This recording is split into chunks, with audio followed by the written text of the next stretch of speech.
8e édition du Grand Magal de Touba.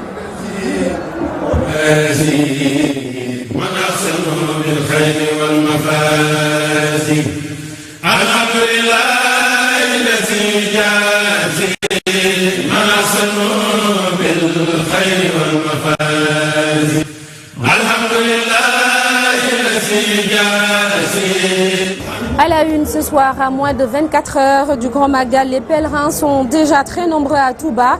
Ceux qui ont attendu la veille pour se rendre dans la cité religieuse peinent à trouver un moyen de transport à cause d'une hausse des prix.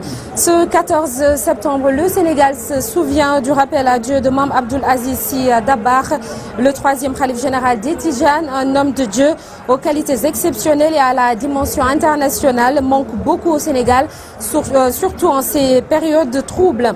À la une également, nous irons à la découverte de Bamba Modou, une localité nichée dans le département de Kaffrine. Le lieu a été fondé par l'homonyme du fondateur du mouridisme. Et nous irons également au Burkina Faso et précisément chez Kër Serigne Touba, comme il en existe un peu partout dans le monde, un lieu d'accueil pour les fidèles mourides mais aussi pour tous les Sénégalais, qu'importe leur appartenance confrérique ou religieuse. Et avant la fin de ce journal, nous recevrons sur ce plateau le lieutenant-colonel Ibrahima Ndiaye. Il est le chef de la division communication et relations publiques de la gendarmerie nationale. Voici les titres et tout de suite le développement.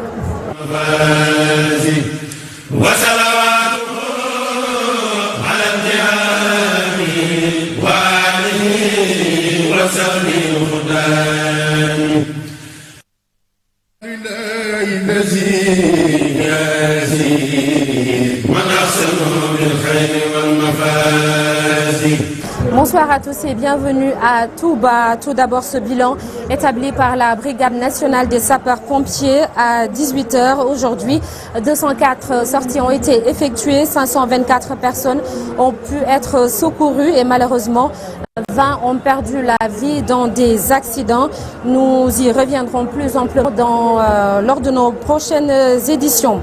À seulement quelques heures de la célébration du Grand Magal de Touba, les pèlerins se demandent comment rallier la ville sainte. Les prix du transport ont augmenté et les chauffeurs essaient par tous les moyens de justifier cette hausse en évoquant les nombreuses difficultés auxquelles ils sont confrontés.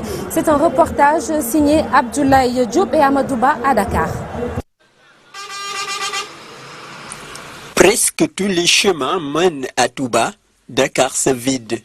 À la Patte d'Oie, il est midi et ce fidèle mouride attend une voiture depuis 9 heures.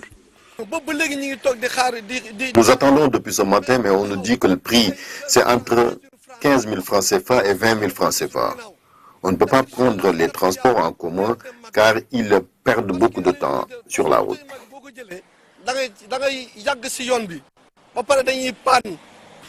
Ce bus transporte les membres d'un daïra. Après un long moment de marchandage avec le chauffeur, ils ont trouvé un accord. C'est très difficile car tout le monde veut aller en même temps à Touba et au même jour. Donc ce ne sera pas facile au retour. Actuellement, le prix du transport a même baissé. Il est fixé entre 5 000 francs et 6 000 francs, contrairement à hier où les transporteurs demandaient 8 000 francs CFA. À la gare routière des Beaux-Maraîchers, les véhicules ne manquent pas. Dans ce bus, les clients sont prêts pour rallier Touba. Nous, on a un bus, on attend. Le prix, c'est 5 000 francs CFA. Cela nous convient.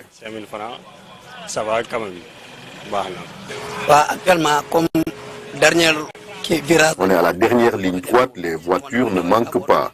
Les prix, c'est 5 000 francs CFA. Le chauffeur du bus se justifie sur le prix du transport. On paye beaucoup de frais sur le trajet. On doit mettre du gasoil 2 fois. Et paye aussi les coxes, tout comme les embouteillages. Le président du regroupement des chauffeurs rappelle aussi le rôle qu'ils doivent jouer pour mettre les voyageurs dans de bonnes conditions. Le volet sanitaire est également très important pendant le Grand Magal de Touba. Plusieurs enfants ont été consultés par la clinique médicale mobile. Les principaux motifs de consultation sont les maladies respiratoires et dermatologiques. Le reportage est signé Mamadou Fall et Mbaye Diouf. Plus de 5 millions de personnes convergent vers Touba, la ville sainte. Hommes, femmes, enfants, tous veulent communier avec le vénéré Cheikh. Une affluence qui engendre souvent des problèmes de santé, surtout chez l'enfant. Pour prendre ainsi en charge les enfants, l'université de Dakar sillonne Touba avec un quart dénommé clinique médicale mobile. Plusieurs enfants ont été consultés. Depuis ce matin, on était en train de consulter. Bon, pour le moment, on n'a pas beaucoup d'affluence quand même. On a eu à consulter des enfants qui ont eu la diarrhée, les rhinites et les dermatoses aussi. C'est essentiellement ces pathologies qu'on a eu pour le moment. Peut-être dû aux pluies. Je pense que avec les enfants qui jouent avec le sol, c'est le facteur, le principal facteur. Une stratégie médicale pour le renforcement du dispositif sanitaire à Touba. Le CAR va sillonner des quartiers afin d'aider les populations. L'utilisation, la mobilisation de cette clinique médicale mobile s'inscrit dans le cadre de notre stratégie qui veut qu'on ait beaucoup plus de proximité par rapport aux populations. Si vous l'avez vu, depuis le départ, le Centre d'excellence africain pour la santé de la mère et de l'enfant a voulu accompagner le ministère de la Santé dans ses efforts de couverture du Magal en ce qui concerne la santé des populations. Et nous avons voulu agir sur plusieurs leviers. Avoir des stratégies fixes en nous déployant au niveau des structures hospitalières, que ce soit Ndamatou, Fawzeni, au centre régional et toutes les autres structures de Touba, mais avoir aussi une activité mobile qui nous permet d'être beaucoup plus des populations.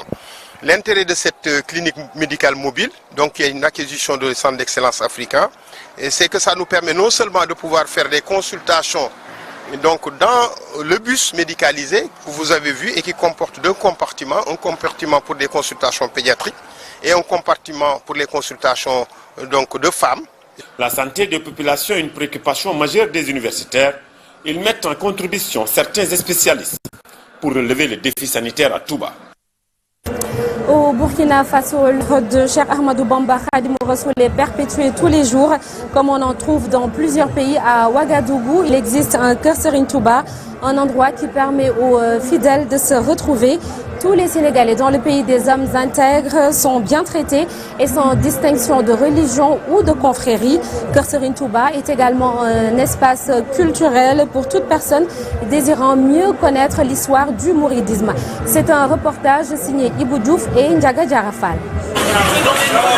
Au Burkina Faso, à Ouagadougou plus exactement, dans cette demeure communément appelée Kër Serigne Touba, ces talibés mourides font partie de la communauté sénégalaise vivant dans ce pays. Ils sont loin de leur pays natal, mais n'ont rien perdu de leur attitude de fervents mourides.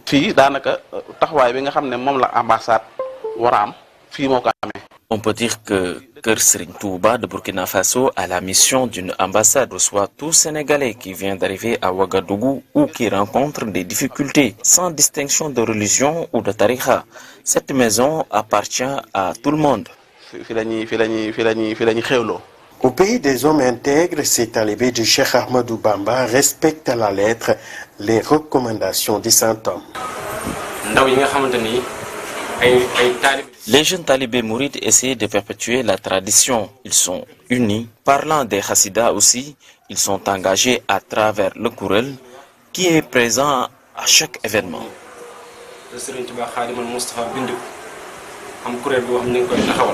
Une organisation sociale basée sur la solidarité et le respect du ndigal.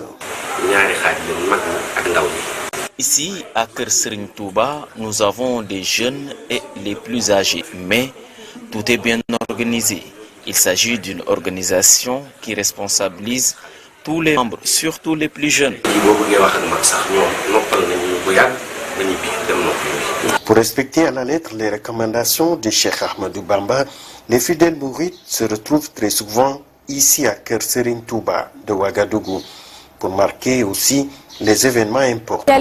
Tidjane accompagne les mourides sur le chemin du Magal de Touba. C'est sur recommandation de Serigne Abdoul Aziz Sy Al Amine. Et comme chaque année, l'association Sopé Al Amine distribue de la nourriture aux mourides qui doivent se rendre à Touba. La 7e édition a été marquée par la présence de marabouts, Tidjane et mourides. Le reportage de Cheikh Anta Diop et Seyla Tir dans la cité du Rail. L'impulsion de l'association Sopé Al Amine, le comité d'organisation s'est mobilisé pour faire de l'événement un succès à la mesure des espérances que Serigne Abdoul Aziz Sy Al Amine y a placé des moments de partage, de distribution d'aliments aux talibés mourides qui doivent rendre à Touba un bel exemple de solidarité, de partage, de communion entre mourides et Tidjane. Nous sommes aujourd'hui à notre 7e édition qui consacre un message, mais qui consacre aussi des liens familiaux entre Tidjane et Mouride. Cet événement, qui a été sous la bénédiction de Serigne Abdoul Aziz Al Amine, et avec les prières et le nigal renouvelé de Serigne Babacar Sy Mohamedou Mansour, est aujourd'hui une belle occasion pour prouver des liens de partage, des liens de communion, des liens de solidarité, mais une connexion entre Tidjane et Mouride. Une connexion, un message fort pour que ce legs puisse être perpétué. Ce legs a été le fruit d'un long compagnonnage, d'un long travail de nos chers guides, à savoir Mam Cheikh Sidi Hadj Malick et Mam Cheikh Ahmad Bamba. Et à travers eux, nous rendrons hommage aussi à tous les chefs religieux du Sénégal, Niassène, Ndiassane, Layen et même à la communauté chrétienne. Parce que nous partageons le seul dénominateur commun, c'est-à-dire l'unicité de Dieu. Un message bien compris par les jeunes mourides et Tidjane de Tivaouane. La place du carrefour de Tivaouane a fait le plein. Le représentant du khalife général des mourides, Serigne Bassirou Sène, et Serigne Thierno Sy, représentant le khalife général des Tidjane, ont participé à cet événement religieux. Nous vous en parlions au début de ce journal, ce 14 septembre 2022, 25 ans après son rappel à Dieu. Le Sénégal pleure toujours Mame Abdoul Aziz Sy Dabakh. Ses discours sont toujours d'actualité. Mame Abdou, comme on l'appelait affectueusement, prônait toujours et à toutes les occasions l'exemplarité, la nécessité ou même l'obligation pour tous d'œuvrer pour un Sénégal de paix et de concorde. Retour sur la vie et l'œuvre du saint homme avec Ibou Diouf.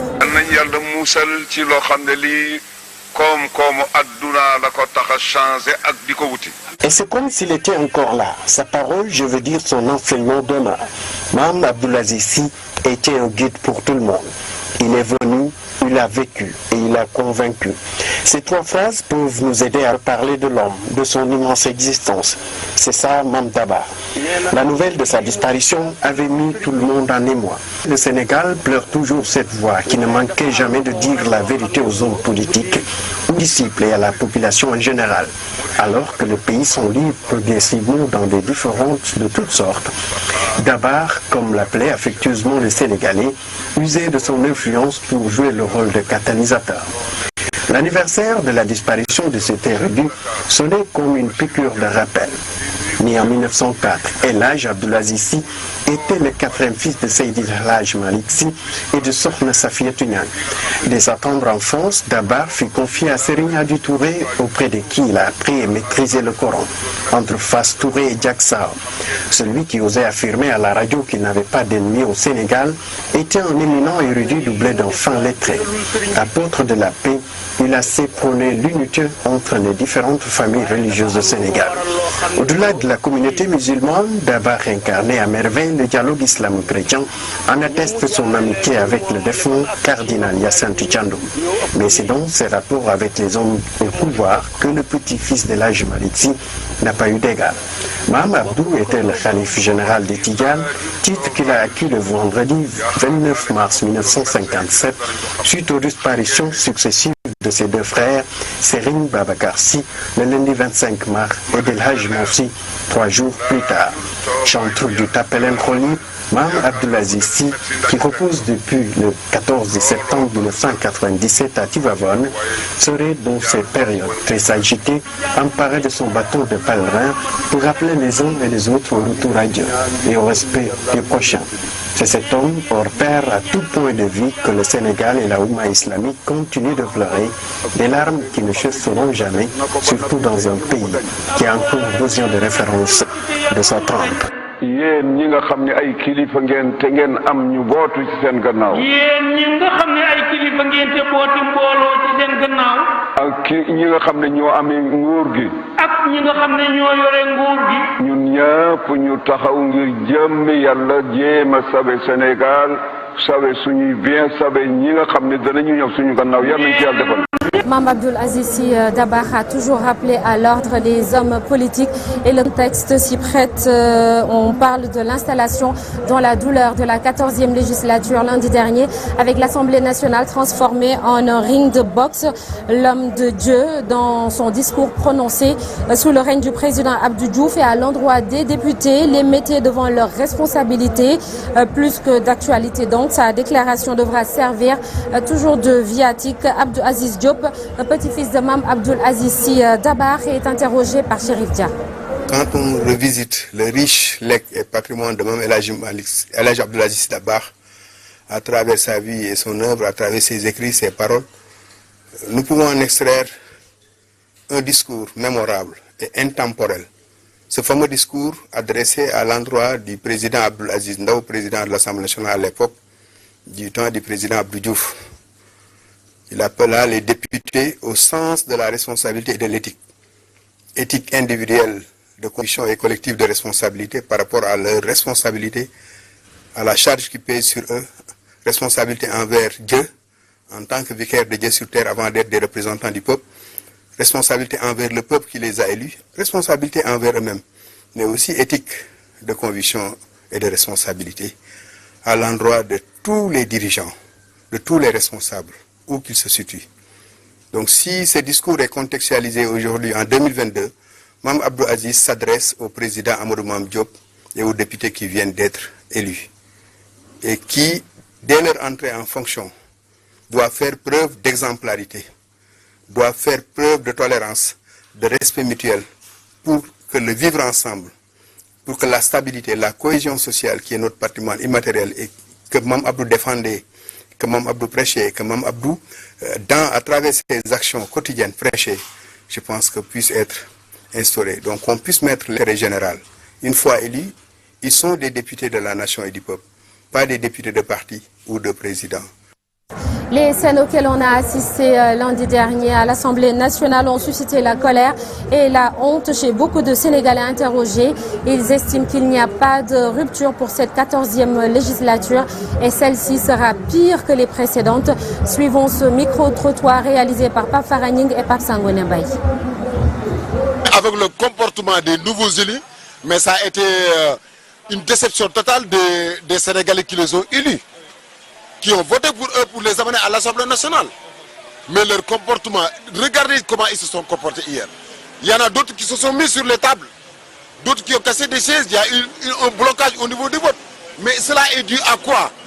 Avec ce que les Sénégalais attendaient d'eux, regardez comment ils ont agi hier. Pour moi, en fait, ils ont été vraiment lamentables parce qu'ils ne nous ont pas répondu là où on attendait.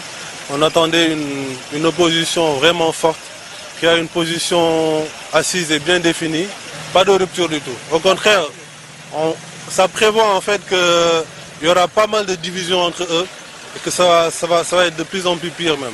Rousse à Gatcha, vraiment. J'avais tellement honte du comportement des nouveaux députés. Vraiment, je déplore certaines attitudes. Surtout quand Guy Marius Sagna voulait enlever la caisse. J'étais ébahi. Il faut qu'ils essayent de représenter dignement le peuple ou les électeurs qui ont voté pour eux. C'est déplorable de voir des élus comme Barthélémy en tant que maire de la ville de Dakar qui viennent de cacher les micros de l'Assemblée nationale. C'est vraiment terrible, ce n'est pas une bonne image. Comme l'a dit monsieur le député Pape Djibril Fall, ce n'est pas un exemple à donner aux enfants. Guy Marius Sagna qui vient d'être élu, pour moi, il devrait être non seulement qui est à la hauteur. L'Assemblée nationale, c'est une deuxième institution sénégalaise. Donc, il devrait avoir un bon comportement vis-à-vis de nos citoyens, vis-à-vis de nos concitoyens. Essayer d'enlever la caisse, casser un micro, vraiment, c'est une mauvaise image pour le Sénégal. C'est honte d'un côté quand même. Il a décidé, il devait seulement montrer là-bas. Mais ce qu'il a fait devant les autorités, il devait respecter les autorités. Ngeen ay bureau de vote wala ngeen jël ay micro diko yak Guy Marius Sagna mo jël bureau de vote bi. Guy Marius Sagna ne devait pas réagir de la sorte en agissant ainsi. Il n'est pas un modèle pour les jeunes parce qu'il ternit l'image de l'Assemblée. Et nous vous le disions tout à l'heure, nous recevons sur ce plateau le lieutenant-colonel Ibrahima Ndiaye. Il est le chef de la division communication et relations publiques de la gendarmerie nationale. Bonsoir, colonel. Bonsoir, Nathan. Alors, colonel, vous avez un dispositif spécial pour le Grand Magal de Touba. Quels sont les moyens qui ont été mobilisés et depuis quand ce dispositif est opérationnel? Merci beaucoup, mais permettez-moi d'abord au nom du général de division Moussa Fall de saluer le personnel de la TFM et l'ensemble des téléspectateurs. Alors, comme par le passé, la gendarmerie nationale à l'occasion du Magal déploie un important dispositif de sécurité, notamment au niveau des axes routiers qui mènent vers la ville sainte de Touba. Pratiquement au niveau des autoroutes, il a Touba comme l'autoroute de l'avenir, de même que sur les axes, les routes nationales et les routes départementales.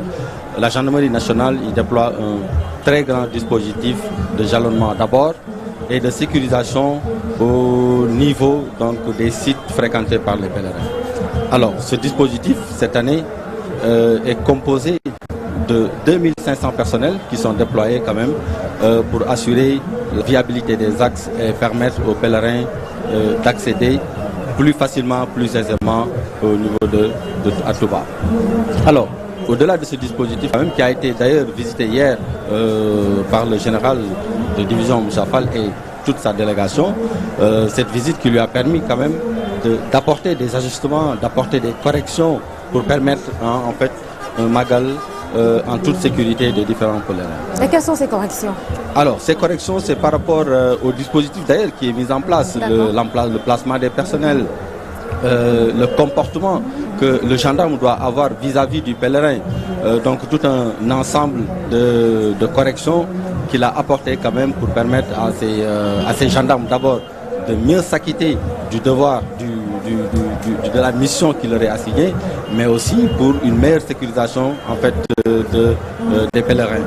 Alors, il a également renforcé les moyens à la disposition des personnels qui sont là. Avec un déploiement de plus de cinquantaine de motocyclistes, des GLM, des drones, en fait un ensemble de moyens quand même de sécurisation routière pour permettre au personnel de s'acquitter convenablement des missions qui leur sont assignées. C'est un dispositif également qui s'appuie sur des actions civilo-militaires parce qu'il y a un important dispositif médical qui est mis en place en poste avancé pour permettre aux populations qui ne se sentent pas très bien de pouvoir rejoindre ces centres médicaux et de se soigner gratuitement. Et ça, c'est extrêmement important pour permettre quand même aux populations de passer un excellent magal. Vous avez parlé du volet sanitaire et ça nous permet même de parler de la compagnie qui n'est pas là que pour la sécurité. Il y a également la santé, la compagnie qui a été inaugurée il y a 4 ans, qui prend en charge la santé des populations. Depuis lors, est-ce que vous pouvez nous faire un petit bilan concernant les activités? Oui, vous savez, la présence d'un escadron de surveillance et d'intervention est toujours bénéfique. Donc c'est des escadrons qui sont placés d'abord au niveau des zones frontalières, mais également au niveau des zones de transit. Et c'est des escadrons qui appuient les unités territoriales, c'est-à-dire les brigades territoriales de gendarmerie, à mieux assurer la sécurité des personnes et de leurs biens. Par exemple, c'est cet escadron, les éléments de cet escadron qui participent en coordination avec les brigades territoriales aux assainissements, aux opérations de sécurisation, même celles combinées que l'on fait habituellement avec la police nationale. Cela nous a permis récemment d'ailleurs d'organiser 3 grandes opérations avec la police nationale, juste en amont de ce magal, pour permettre de dénicher les délinquants qui sont initialement répertoriés, identifiés dans certaines localités. Donc c'est des opérations extrêmement importantes qui sont quand même l'œuvre d'une bonne synergie d'action entre les forces de l'ordre présentes ici au niveau de Touba. Mais je voudrais quand même revenir sur les routes, les axes routiers et surtout le comportement des usagers. En fait, la gendarmerie nationale exhorte encore une fois les usagers à une prudence, à une vigilance et à un respect du code de la route.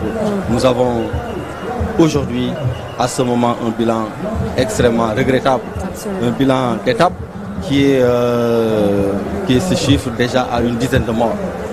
Une dizaine de morts sur les autoroutes, mais aussi sur les routes nationales. Et c'est regrettable, malheureusement. On en profite quand même pour présenter les condoléances de la gendarmerie à ces familles éplorées, mais exhorter davantage les usagers au respect des prescriptions du code de la route. Il y a la fatigue, il faut prendre cela en compte. Lorsqu'un chauffeur, un conducteur est fatigué, on lui demande de s'arrêter, de prendre un peu de peau avant de reprendre le volant. C'est pareil. C'est pareil lorsque les conditions météorologiques ne le permettent pas, lorsqu'il y a de la pluie, on leur demande de s'arrêter, mais surtout aussi de respecter les prescriptions qui sont données par les agents placés sur la route et qui sont là juste pour leur faciliter l'accès vers la ville sainte de Touba. Donc c'est vraiment un bilan regrettable qui pouvait être évité s'il y a juste plus de prudence et plus de vigilance de la part des usagers de la route. D'accord. Alors, vous parliez tout à l'heure de 2500 éléments.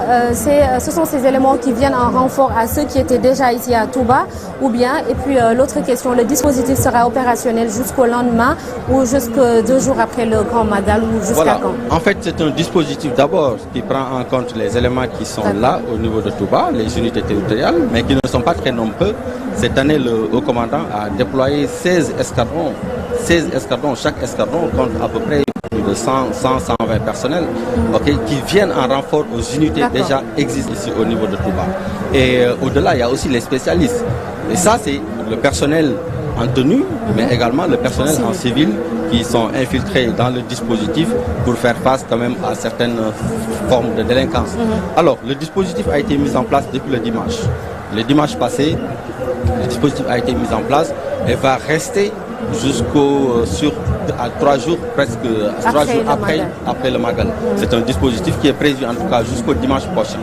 Donc ça permettra non seulement aux pèlerins d'accéder convenablement à Touba, mais de pouvoir également rejoindre leur domicile dans les meilleures conditions de sécurité possibles. D'accord. Alors, la dernière question, colonel, vous venez également en appoint au service chargé de la distribution de l'eau. Avec quels moyens le faites-vous?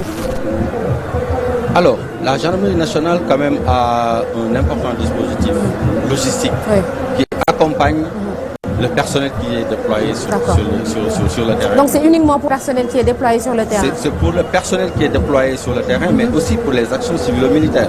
Nous avons parfois des personnels, des autorités qui ont besoin d'un accompagnement avec un apport en eau.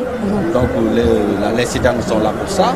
Il y a également d'autres actions, comme par exemple les engins de relevage que nous avons déployés cette année sur pratiquement tous les axes routiers pour permettre en cas d'accident de pouvoir soulever les véhicules et de libérer très rapidement les chaussées. Il y a énormément d'actions que la gendarmerie nationale fait au niveau du Grand Magal de Touba pour accompagner les pèlerins. D'accord. Merci beaucoup, lieutenant-colonel. Merci beaucoup. Merci. On en profite pour quand même souhaiter à toute la communauté mouride un très bon Magal. Merci beaucoup, lieutenant-colonel Ibrahim Ndiaye, chef du service communication et relations publiques de la gendarmerie nationale. C'est la fin de ce journal que nous avons présenté ici depuis la ville sainte de Touba. Rendez-vous demain pour d'autres actualités relatives au Grand Magal de Touba. 18 Safar, c'est demain, 15 septembre. Restez sur la TFM pour la suite des programmes. Merci à toute l'équipe technique. Bonne soirée, à demain.